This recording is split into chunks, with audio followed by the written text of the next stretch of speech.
Tala flawa whaapuponga o telefon mai li si ufonga le laumua mo le ne au au li.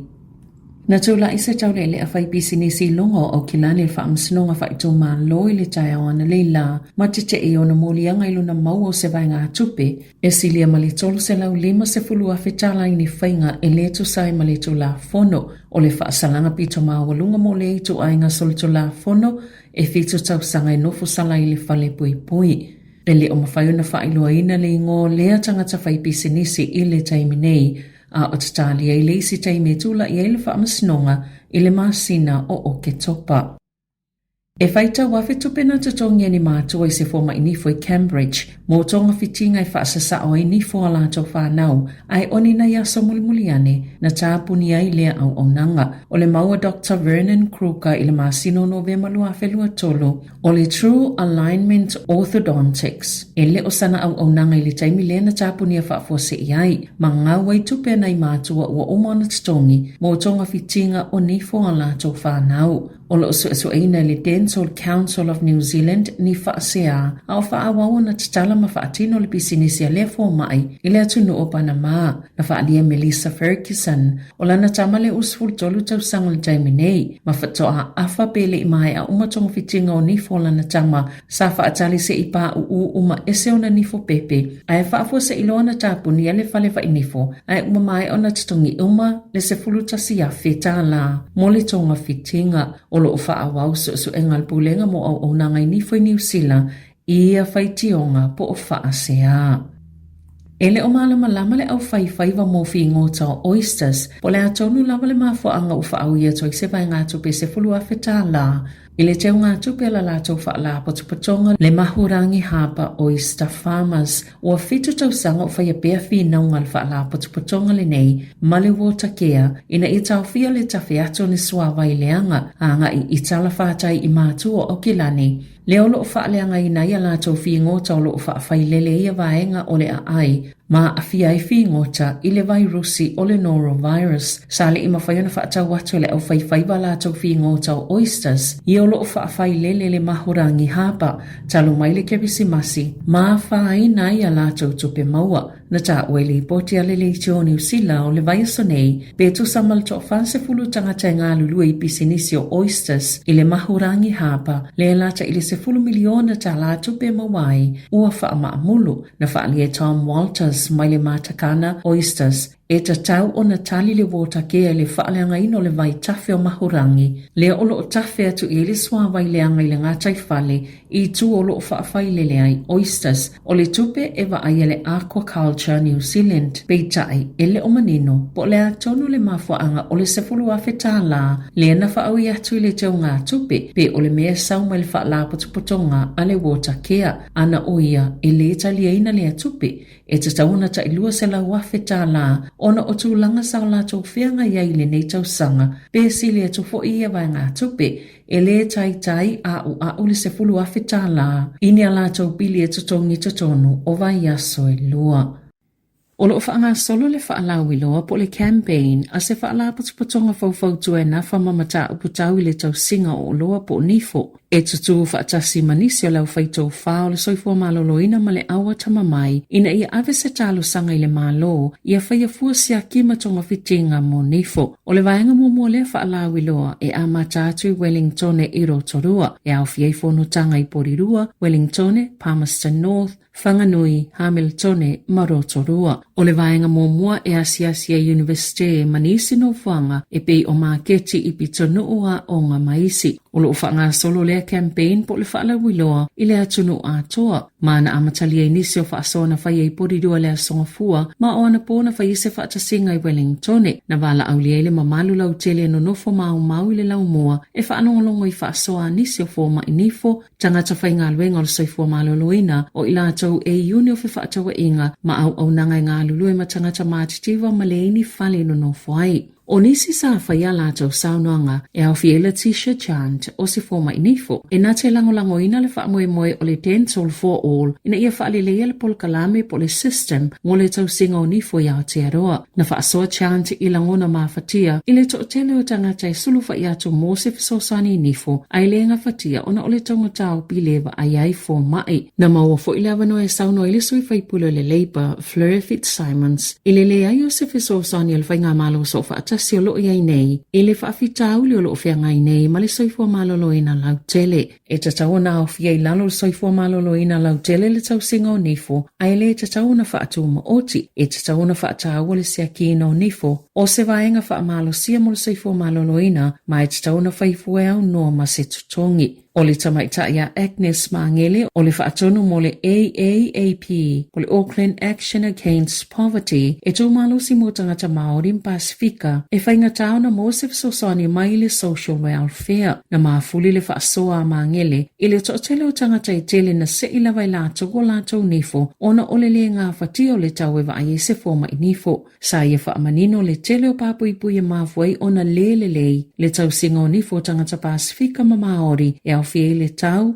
o le fiu e whaatali i lisi whaatali maisi. O le utau mo whai le au whaitau whaalo soifua maloloina e langolangoina le whaamoemoe ma ia leo te tele wala au le malo mo se suinga e whesosone e whaatau ngofie ma whaafai ngofie le tau singa o nifo mo tangata uma i Aotearoa. I so enga mai le lua whelua lua i le lua whelua tolu le New Zealand Health Survey na mawai e lata i le afo tangata mātutua i New Zealand so sale ma le fast full 5% e le ima whaiona wa ia se forma inifo i le taimi o tinga ina inifo ona o le taunga tau pili. O le alipoti o mawhai o na maua mai la tātou sui whaasalalau le sunga ia ana whaasolo sa mawhai o na awai atu i lea whaatasinga. Na whaatula i esele isi taitai o le Green le tamaitai o Chloe Swarbrick mai le bale mene i taimi o lafo inga ma whaatonuina ina ia tu ua le maota fono mo aso i e tutoi o le vai aso nei ona o sana saunoanga malosi winga i le tau wai kasa. Na whaalia le whainga maloso whaatasi i le asolua o le awhaia salato whaai unga aloa ia le masino o se tema be tatau o nā mana ia matali e New Zealand se tete po se malo Palestina a o tau whaai ui o le saunoanga Swarbrick e whaatatau i le mata upo na ia lui nai whaipule o le whainga malo ina ia langolango na pile whaatanga i New Zealand o na whaonga sala po tapu e whaasanga ia Israelu mo solitu la fono a Israelu na whaatino ina i le taua na sauno le tamaita i whaipule a whaia ieni whaipule se to ono mai le to ono sfulwalu whaipule o le whainga malo e ieni loto e langolango aila na pile o le ama whai o na lātou whaia se whai unga e loa i le loto te tele i le lumanai. Na wawe na sauno atu i le whonga whatalai Jerry Brownlee e matua le tali e ina lana saunoanga. Ma whaatono i nai ina ia toi whaau i tua na whaamatalanga ma whaato ese peita ina tali le whaipule le ai. Le analai o na whaatono i nai whaasama le maota fono i aso o tutoe o le nei vai aso.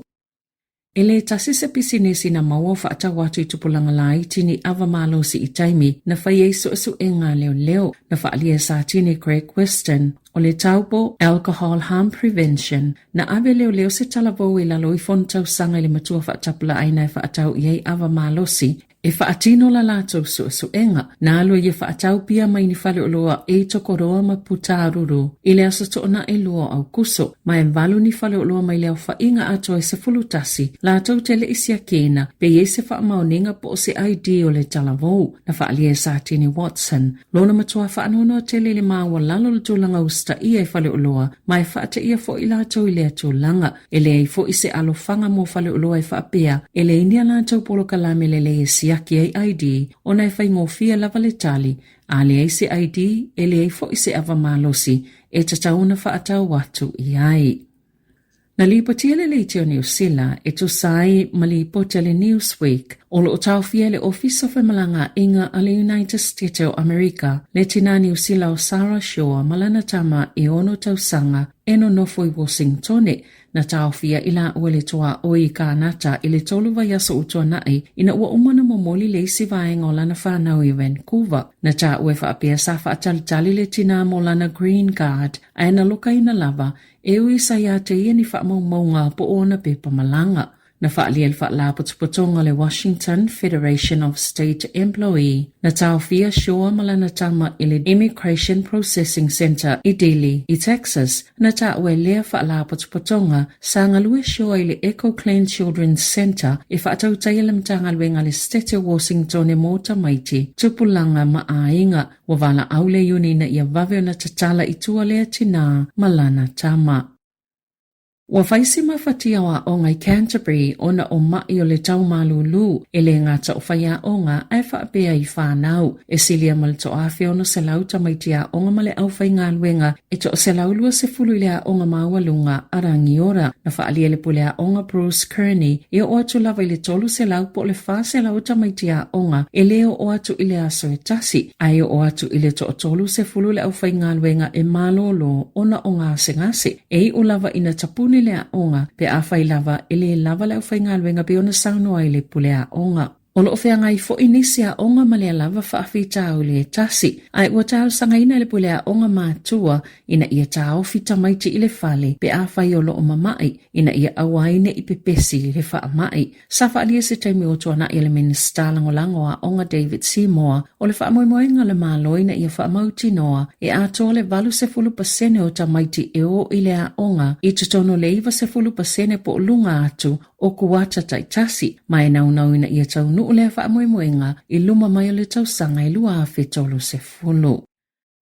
Ua whaaleo le tele o le le fia o atunu o oile li o malo o whaatasi whaapea whaala putuputonga o Tala ona ose os whainga Israelu na whasio tia i le au Tala le Al Jazeera i Kasa e luas fuluvalu tausanga le matua o Anas Al Sharif o se tasi o Tala i longa le Al Jazeera na maliliu whaatasi manisi Tala se to a whai leo os whainga i le aso saa na ta ue se pepo whaamatalanga le militelia Israelu e whaapea o Sharif sa ta ina se au unanga po se vaenga whaatelo lisia le Hamas. Na whaalia le whaatono le whale mai e Kasa City o le tusitala lona ono o Mohammed Al-Khaldi na whasiotia i fo ile os whainga Israelu le asa whaatutu tonu i le autusitala le Al Jazeera. Na whaalia le au unanga le Al Jazeera o lātou tangata whaingalwenga i to wha o lo o au fie mani au pu e ata se to tolu ma na whasiotia ina ua os whaialo lātou whale ia na whaatu whaapitoa mo le autusitala i fafoane o Al Shifa e tau fia Israelu tusitala mai atunu i fafo o na ulu fale atu i tonu o Kasa vangana ini malanga i matua pu lea lilei ele militeli e tu sai mali poti. Tala fo wia malisi ufonga le lau mua mo le nei au auli.